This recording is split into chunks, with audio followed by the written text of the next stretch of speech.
got another slave and he made her shit in his mouth. Chat. Well, there is no chat. I'm History VPN. Armchair historian. Start protecting yourself today. I need to branch out my content a bit more. Century, wealthy American Southerners had constructed an immensely profitable. And I just saw him upload this video, so I'm like, whatever. Why not? This fibrous plant, key to the industrializing world, only seemed to go up in price and made the American South the fourth richest economy in the world. Underpinning all of this wealth, however, was the enslavement of millions of Black Americans. Without slavery, the prosperous way of life for many wealthy Southerners would crumble into ruin. That is capitalism for you. I will always say this, and I will say it here. Capitalism equals slavery. Like, bro. And here come all the people in my comments. Oh, actually, capitalism is, bro. I know what capitalism is. But capitalism, like, it just devolves into some type of slavery, bro. Even today in America, we got people getting wages that they should not be getting. People are calling it wage slaving, bro. Most Americans aren't even getting by. Employers are ripping off people. And I still have people who worship capitalism, bro. Now, I'm not saying communism is great. But, like, the argument that people use for communism, that, oh, communism eventually devolves into something like a dictatorship. I say the same thing for capitalism, except for slavery. In capitalism, it just devolves into slavery. Like, it is what it is, man. And so, slavery is what they would protect at all costs. Of course they would. Fixation on slavery put them increasingly at odds with their northern counterparts, who looked at the institution with increasing suspicion. Some radical Northerners even began to discuss a nationwide ban or abolition of slavery. To the slave-dependent South, nothing was more terrifying. All levels of Southern society had an interest in preserving slavery. Throughout the South, 25% of all white families owned slaves, with much higher percentages in the lower South. For these families, the abolition of slavery would bring economic ruin. Poor Southerners were also deeply opposed to abolition, as slavery was the one thing that stood between them and the bottom of Southern society. Oh, wow. White Southerners also... Now that is something that I did not know about. I remember one time I watched a video of, it was a Confederate rally or something like that. And these liberals had walked up to the Confederate guy waving the Confederate flag or whatever, and he was like, and they brought something about, oh, your ancestors owned slaves, and he was like, bro, my ancestors were poor, so ooh, that's okay, because I always used to believe that, like, well, if you're poor, you didn't have slaves, obviously. But I would always believe that, well, because of that, poor people didn't really care about slavery or not, because they're too busy being poor. Abolition would lead to a devastating race war. Therefore, Northern anti-slavery attitudes weren't just seen as economically threatening, but socially degrading and violently subversive. Alarmingly, as Northern opposition to slavery grew, Southern power waned. Mass immigration had led to a population explosion in the North, proportionally reducing Southern political representation. Furthermore, Northern factories, banks, and merchants increasingly dominated Southern trade and threatened to undermine the South's agrarian economy. Concerned Southerners began to speak of their perceived vassalage to the North. To hold on to their political power, the South needed new allies. Slavery had to be expanded. As the United States expanded westward, the South demanded that these new territories be opened up to slavery. Northerners, and especially the newly formed Republican Party, heavily disagreed and insisted that slavery should be contained to its existing home in the South. Worse still, Republicans hoped to obstruct the return of escaped slaves to the South. By the 1850s, many Southerners considered the Republican Party to be their mortal enemies and condemned them as Black Republicans. In these This is the same Republican Party that still exists, by the way. Crazy, I know. Because a lot of political parties changed throughout U.S. history.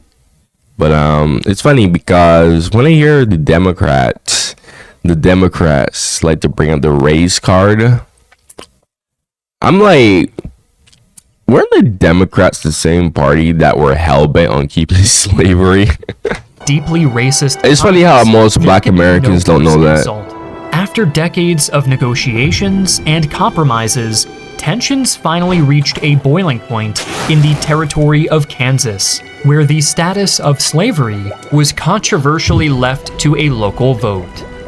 Pro-slavery Southerners began to move to Kansas with the intention of voting to allow slavery in the territory.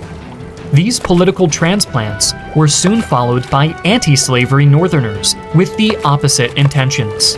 Bitter violence soon broke out as partisan newspapers egged on their polarized readers, and both sides committed spiraling atrocities. Southerners and Northerners alike began to refer to Bleeding Kansas.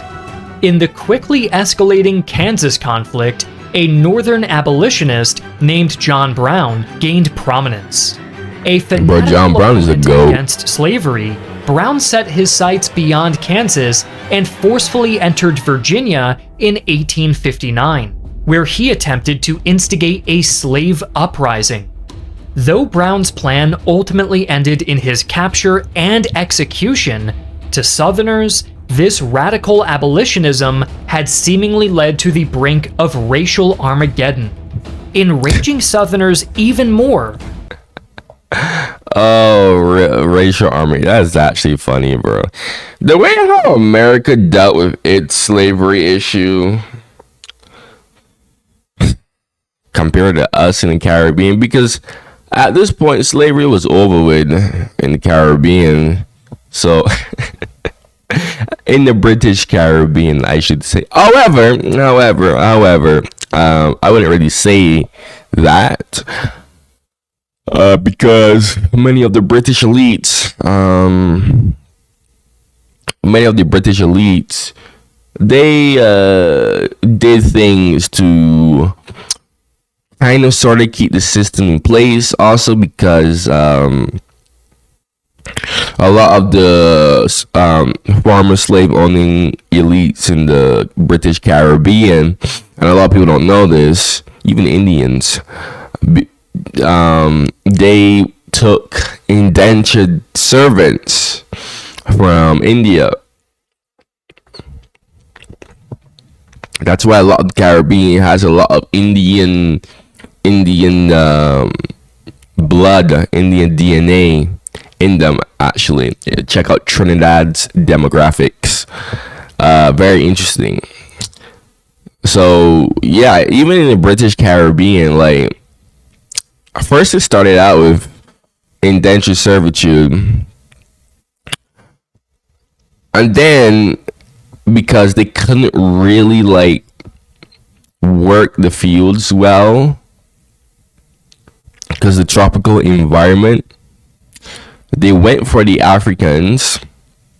Then, as more details of slavery and how barbaric it was, oh my gosh, bro, literally, like, the other day I was watching this guy who was reading a book on like a biography of an eyewitness or something. I forgot what that book was, but they said, and this happened in Jamaica when it was still a British colony, and he said that a slave had ate a piece of sugar cane So what the slave master did was he got another slave and he made her shit in his mouth. That's right. So as punishment, right?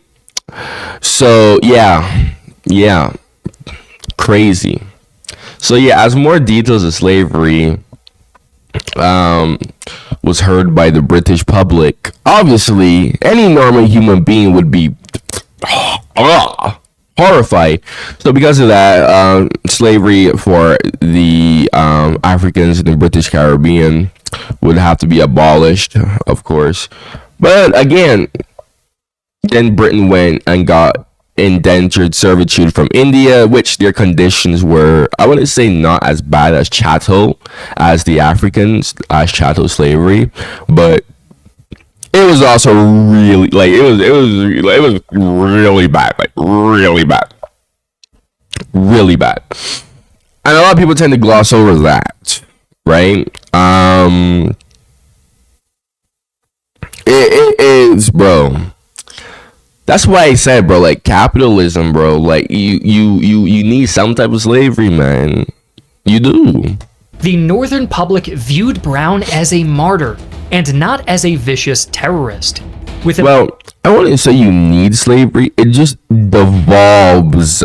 It devolves into slavery, bro. Just like how communism,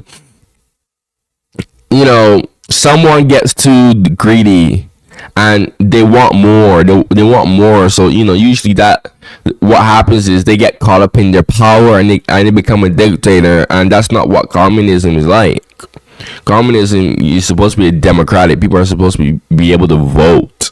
But again, because humans are humans, it turns into something else. Like I said, the same thing with capitalism, because humans are humans and they want more money, bro. Emotions high, Southerners had never felt more threatened by the anti-slavery forces of the North. Southern anxiety turned to panic with the 1860 presidential nomination of Republican Abraham Lincoln. Demonized for years in the South, the Republican Party advocated to legislate slavery into oblivion and was therefore viewed as an existential threat to the Southern way of life. Republican supporters had committed monstrous crimes in Kansas. They had cheered on John Brown's terrifying raid, and they could certainly not be allowed in the White House. However, outnumbered Southern votes could do little to stop this Republican tide. On November 6, 1860, Abraham Lincoln was elected as America's 16th president. For Southern voters, this was a nightmare scenario. Southerners were convinced that Lincoln and his black Republicans would appoint opponents of slavery to every national office, incite devastating slave rebellions, eviscerate the Southern economy, and corrupt Southern society. With the country soon to be in the hands of a perceived radical who had not received a single electoral vote in the South, opposing politicians began to demand that the honor, liberty, and safety of Southern whites could now only be assured by one thing: secession. South Carolina was the first state. This is where things get controversial.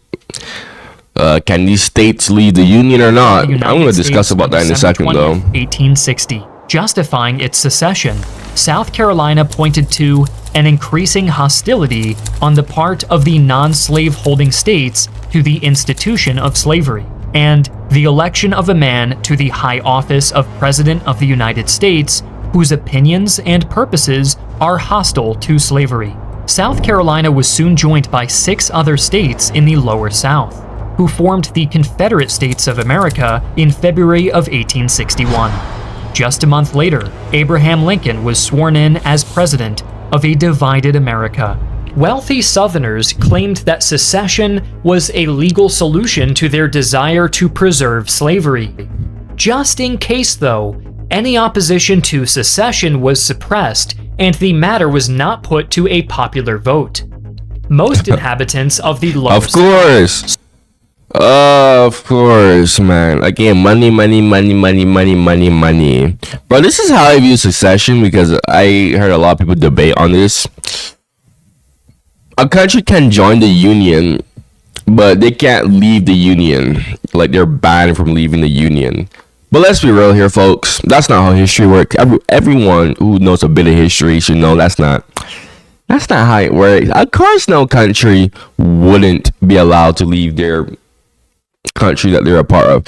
No, it's just if you have more guns, boom, you win. I'm like simplifying it, but like that's basically it. If you have more guns, voila, you can fight your way to independence. That's what a lot of countries had to do. So soon fell in line. However, parts of the Upper South, who were less uniformly dependent on slavery, were hesitant to leave the Union.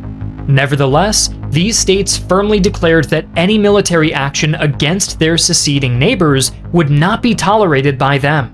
In their eyes, the ball was now in Lincoln's court. The spark that finally blew this political powder keg into all-out war was the confrontation at Fort Sumter. Garrisoned by federal troops, this South Carolina island fortress had been placed under informal siege by the newly minted Confederate Army. With supplies running low, Lincoln announced his intention to resupply the island. To the Confederacy, this was an affront to their sovereignty. Confederate President Jefferson Davis decided that a show of force was in order. On April 12, 1861, the shells began to fly. With the outbreak of war, 4 more states joined the Confederate cause. Even so, the Confederacy found itself at a severe disadvantage. Compared to the Union's 20 million citizens, the Confederacy only boasted a population of 9 million, of which almost 4 million were enslaved. Southern factories were outnumbered 10 to 1 by their northern counterparts and produced 15 times less iron, 38 times less coal, and 32 times fewer firearms. Outnumbered and outgunned, it was abundantly clear to Southern leaders that they would be unable to win their independence if they relied on brute force. In Southern eyes, wow, and that's when diplomacy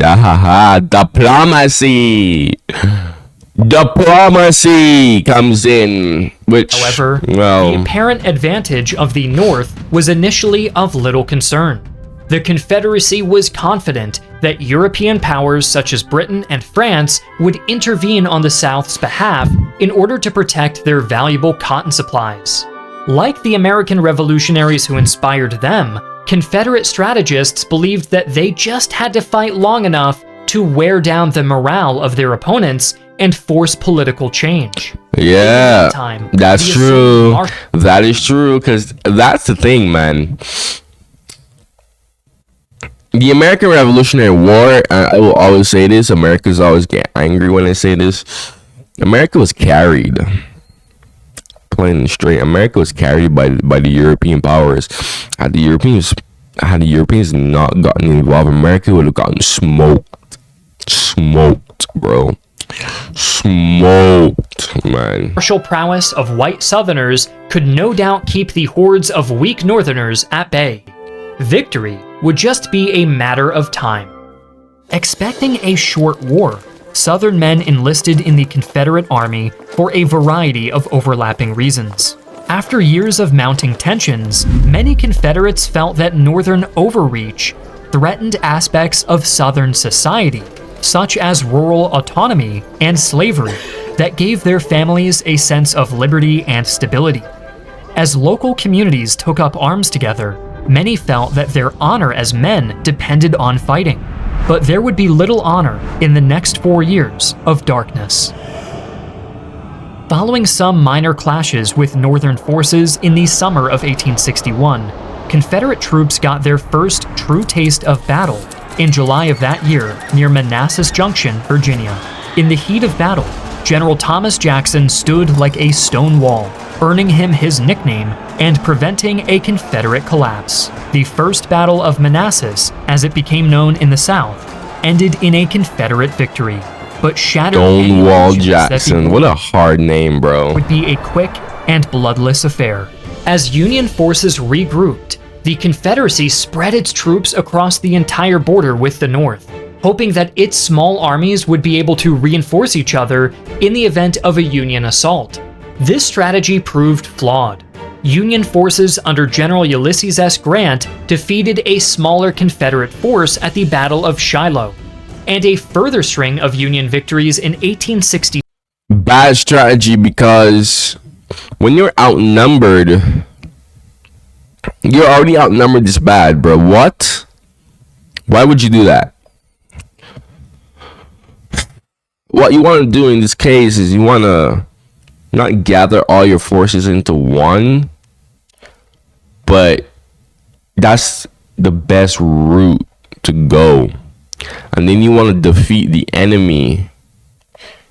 You want to defeat the enemy's smaller army before they're able to get to one and become just completely overwhelming force. I mean,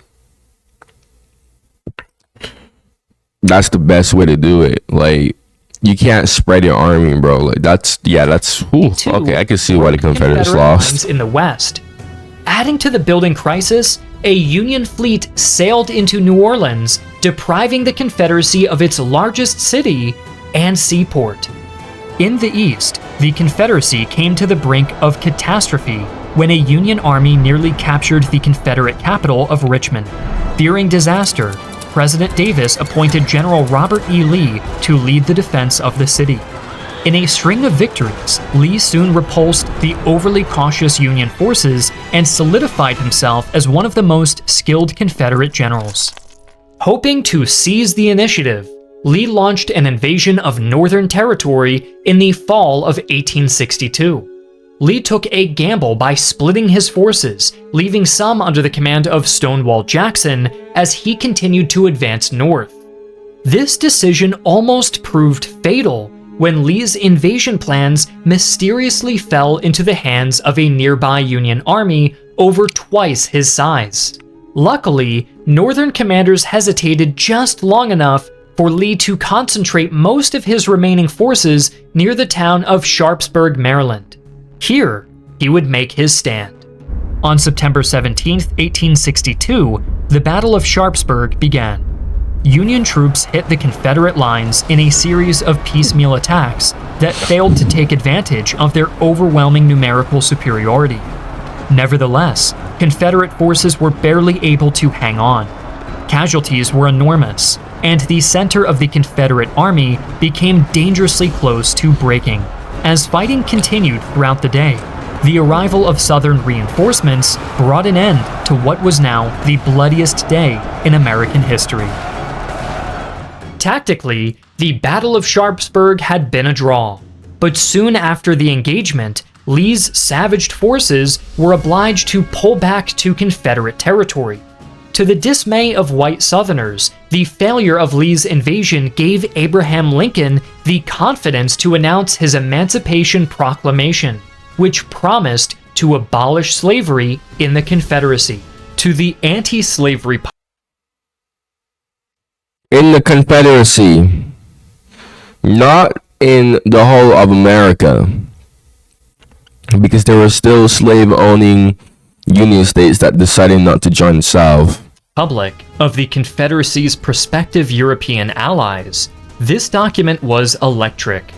Britain and France would not openly fight for slavery or Confederate independence. The South's most promising path to victory lay in ruins. Despite the bleak intentional outlook, You know, it's funny because a lot of people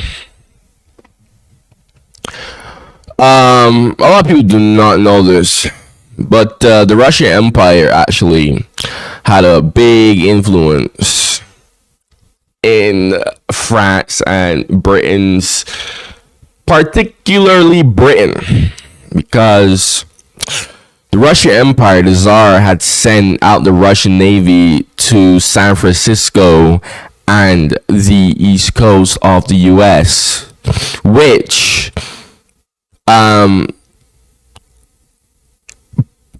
or less saved America it more or less saved America. Why? Because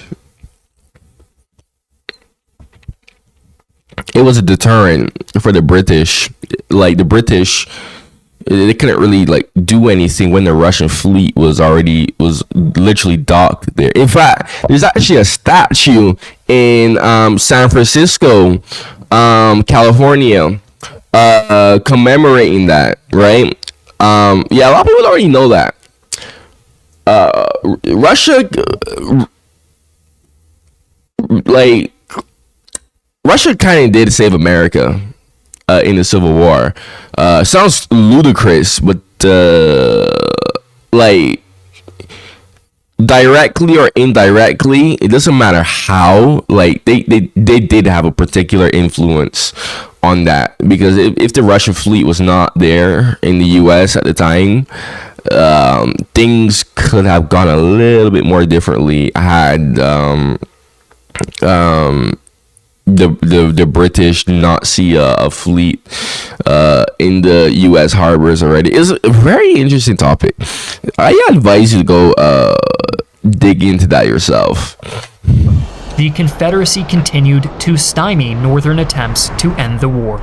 In the West, Union forces under Ulysses S. Grant advanced down the Mississippi River, but were tied down by the Confederate defenders of Vicksburg. In the East, Lee defeated a larger Northern invasion force at Fredericksburg and won a masterful victory at Chancellorsville. Despite mourning the tragic death of Stonewall Jackson, Lee now had the confidence to launch a new invasion of the North in the summer of 1863. In early June, Lee's troops crossed into Pennsylvania, beginning their attack on the North. Fresh off of previous victories, Confederate troops were confident, sometimes cocky. On July 1st, near the town of Gettysburg, Confederate optimism was reinforced when they bested a smaller Northern contingent. However, Lee had underestimated the size of Union forces in the area and soon found himself outnumbered in what was to become the deadliest battle of the entire war. With Union troops fortified on the heights south of Gettysburg, Lee attempted to break Northern lines and achieve a decisive victory. On July 2nd, Confederate forces engaged in brutal combat on the Union flanks, which buckled but did not break. Hoping to achieve a breakthrough, Lee ordered his forces to concentrate on the Union center on July 3rd, but this too ended in failure. Though he had inflicted heavy losses on his opponent, Lee's own forces had been devastated, and he was forced to limp back to Confederate territory. Just one day after Lee's defeat at Gettysburg, Confederate troops at Vicksburg finally surrendered to General Grant, forfeiting control over the Mississippi River and cutting the Confederacy in half. The defeat was made all the more bitter by the fact that Lee had refused to send reinforcements to the rapidly collapsing Western theater, betting instead on his now failed invasion of the North. The military situation of the Confederacy was becoming increasingly dire. Behind the front lines, the war was also taking its toll. A tightening Union blockade significantly complicated Confederate efforts to export cotton, and Southern politicians refused to raise desperately needed taxes. As a result, inflation ran out of control. The ongoing war also severely disrupted the institution of slavery, as countless Black Americans took their freedom into their own hands, emboldened by the Emancipation Proclamation. With cotton never harder to export, and slavery never harder to maintain, the very foundations of the Southern economy were crumbling. Yep. It's funny because, I get it. I get why they would want to keep slavery. Economically speaking, like, I get it. But, from a moral perspective, yeah, no, that was horrible. Economically justified, morally horrible. Okay, this is what I believe, bro. I believe that, like, you can be rich. I just believe people take that way too far. People take that to like a whole different level. You know what I mean?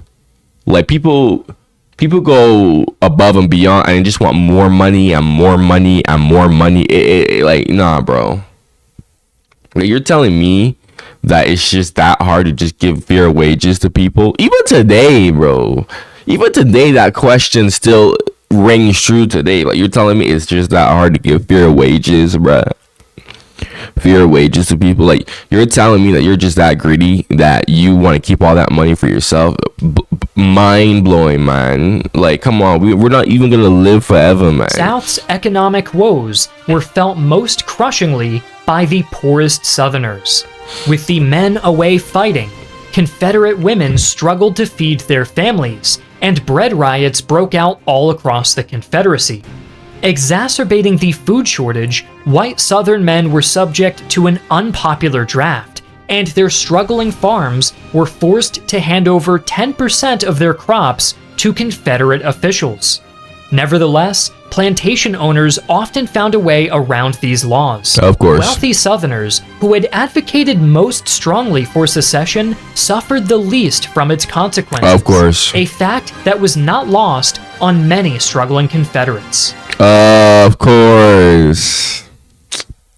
Again, that's capitalism for you. Go circumvent any and everything. Oh my gosh. As morale plummeted, desertion soared. Confederate soldiers, worried for their families, attempted to slip back to their farms. This steady loss of manpower proved a persistent problem for the already outnumbered South. Some deserters even attempted to resist the Confederacy through force of arms, waging a guerrilla war within the heart of Confederate territory. No, I did not know that. Jefferson Davis attempted to rally the Confederate public, but for some Southerners, their War of Independence was beginning to look like a bad bet. In the fall of 1863, the Confederacy almost achieved a key victory in the troublesome Western Theater. There, a large Union army unwisely divided itself, giving the Confederacy an opportunity to smash the outnumbered Northern contingents one by one. However, this chance was squandered by Confederate General Braxton Bragg, who achieved a costly victory over Union forces at Chickamauga, but utterly failed to capitalize on his advantage. Union troops soon regrouped and devastated Bragg's forces in the ensuing Chattanooga campaign. For many in the South, the failures at Chickamauga and Chattanooga represented a sort of turning point in the war. Afterwards, one Confederate general remarked, "The enthusiasm of the Southern soldier was never seen after Chickamauga. That brilliant dash, which had distinguished him, was gone forever." The failure to strike after the success was crushing to all his longings for an independent South. With the chance of military victory slowly slipping away, the South could now only hope that the North got tired of war before they did. Outnumbered Confederate forces doggedly fought on. Further bolstering the Union's manpower advantage by this point were hundreds of thousands of black soldiers, who Confederates looked at with disgust. Confederate commanders refused to treat black soldiers as equal combatants and often enslaved them when captured. In response, Lincoln ended prisoner exchanges with the South, condemning countless Confederates to extended stays in squalid POW camps. With every passing day, both sides became more uncompromising. In the summer... Wow. Dude. Oh my... Slavery was just... When you, like, really go into the details of slavery, you just have to be so disgusted by it. 1864, multiple Union offensives in the East and West threatened to shatter the Confederacy.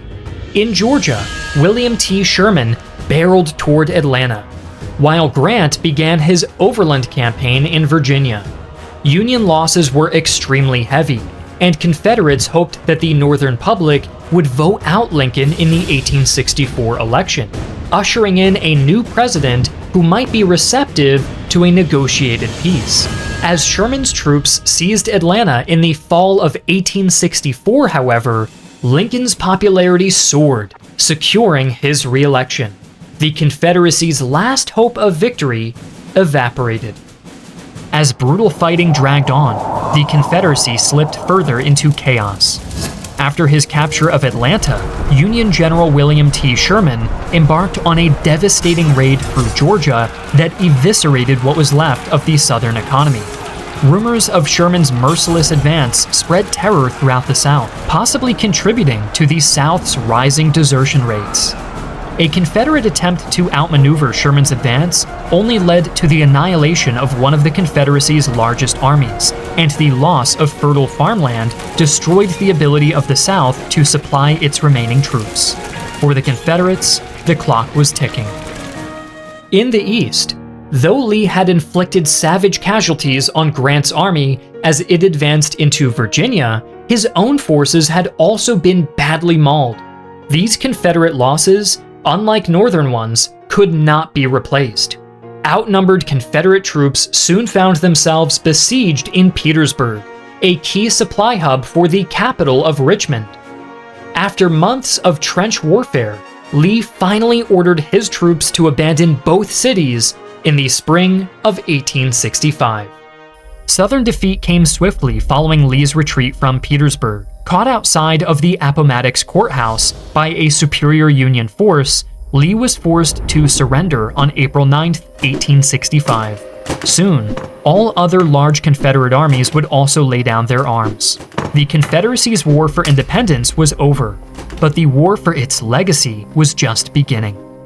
From the beginning of the war, Speaking of legacy, bro, there are a lot of black African Americans who unironically view the Confederacy as their heritage. Very, very interesting. Like I've seen it. They proudly wave their flags, the Confederate flags. I'm like, that is very, very, very interesting. Like, how does that logic work? Because, I mean, with me, I am extremely proud of my heritage. Like, very, very proud of my English heritage and whatnot. But with me, I just look at people and I just tell them, well, yeah, most British people didn't like slavery anyway, so it was like I'm proud of that at least like they knew that it was bad. You know what I mean? Whenever people like to bring up that I'm kissing up to my colonizer or whatever that heck ignorance they want to say. But with that, it's like with the African Americans who probably wave their Confederate flags, who are saying it's my heritage and they're proud of it. Yeah, that's very interesting. That's that's very interesting, bro. I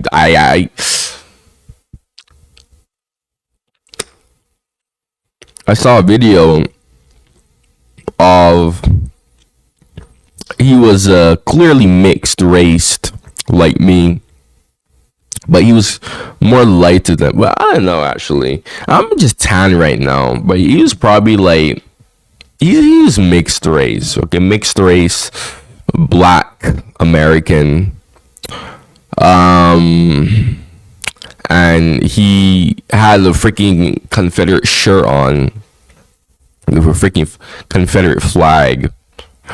And he was talking to another black dude. This is hilarious, bro. And the black dude was like, they were arguing because the dude was basically saying, like, I'm not you. Like, he was looking to like a dude, another African American guy who was like, you know, black, like actually black. And he was like, oh, I'm not you. And then the dude was like, you're acting like you're not black yourself. And then he turned around. And then he said, I'll never be. I can't say that word. Let's just say he said the hard R. He said, I'll never be a hard R like you.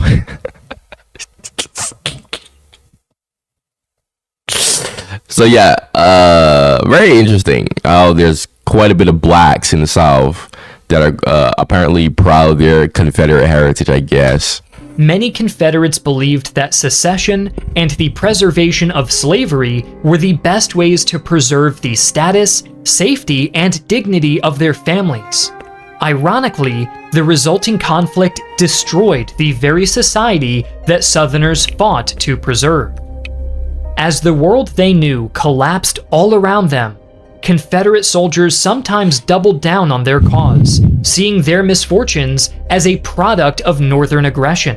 These feelings did not go away as Confederate soldiers surrendered their weapons and gave humiliating oaths of allegiance to their Northern conquerors. Rather, they were reinforced.